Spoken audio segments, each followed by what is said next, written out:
histoire de Saint-Germain-en-Cogle est tout à fait exceptionnelle.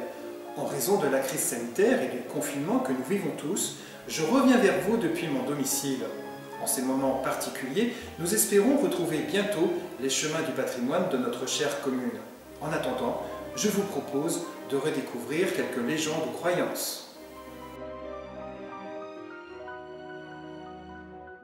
À proximité du site de Marigny, le sentier de randonnée emprunte de vieux chemins mystérieux qui passent au pied des Couardes. Cette peinture de Patrick Dardenne montre parfaitement l'amas de blocs de granit. Les Couardes font partie des roches légendaires du pays. On dit que la nuit de Noël, la plus haute des pierres descend boire au ruisseau voisin et remonte d'elle-même à sa place. Malheur à celui qui la rencontrerait sur son passage, car il serait écaboui. Je ne vous conseille pas de vous y rendre cette nuit-là.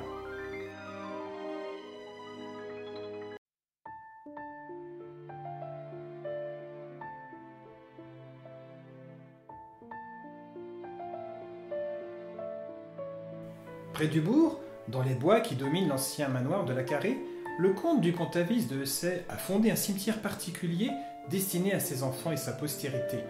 Mais pour lui-même, il a prévu une tombe creusée dans un rocher dans lequel il souhaitait, selon sa volonté testamentaire, être enterré après avoir été transporté directement de chez lui sans aucune cérémonie funèbre.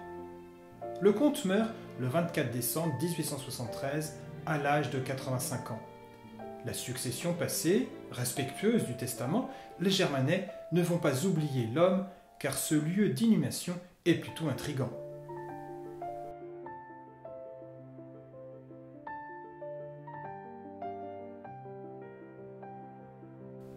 De son vivant, le vieux du Pontavis aurait fait creuser un tombeau dans le fameux rocher dans un coin non béni du cimetière familial. Le travail achevé, il serait venu régulièrement accompagné de son chien pour s'allonger, puis s'asseoir sur le tombeau pour lire et fumer.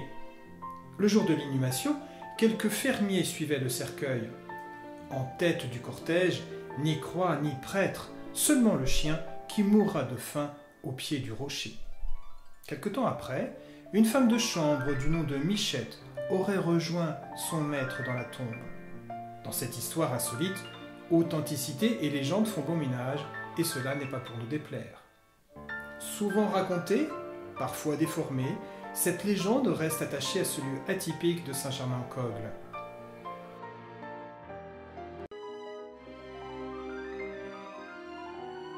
Poursuivons notre route vers le dolmen du Rocher Jacot. Il fait partie d'un groupe mégalithique datant du néolithique secondaire, environ 2500 ans avant Jésus-Christ. À l'origine, il était composé de 2 allées couvertes, d'un menhir et d'un dolmen. L'élément principal que nous voyons aujourd'hui fait en effet penser à un dolmen. Il s'agit en réalité d'une dalle de couverture reposant sur 3 supports, dernier fragment d'une des 2 allées. Les fouilles archéologiques du XIXe siècle ont révélé une lame de poignard en bronze longue de 11 cm. Ce monument funéraire a été classé au titre des monuments historiques en 1921. Selon la tradition du pays, le Rocher Jacot trouverait son origine lorsque le diable construisait le Mont Saint-Michel. Ses acolytes transportaient des pierres choisies ici pour leur qualité. L'œuvre achevée, les pierres supplémentaires seraient restées sur place.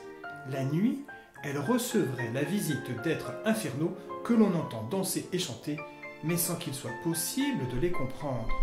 À ce jour, je n'ai pas osé aller vérifier.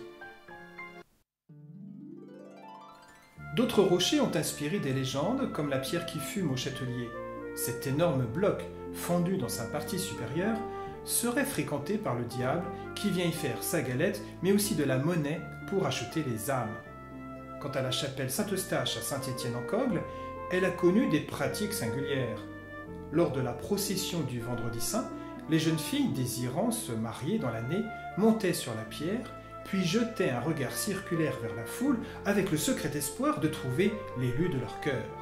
Parfois, les femmes stériles venaient à Saint-Eustache le 20 septembre, après le coucher du soleil, pour invoquer le saint en se frottant la poitrine sur la fameuse pierre.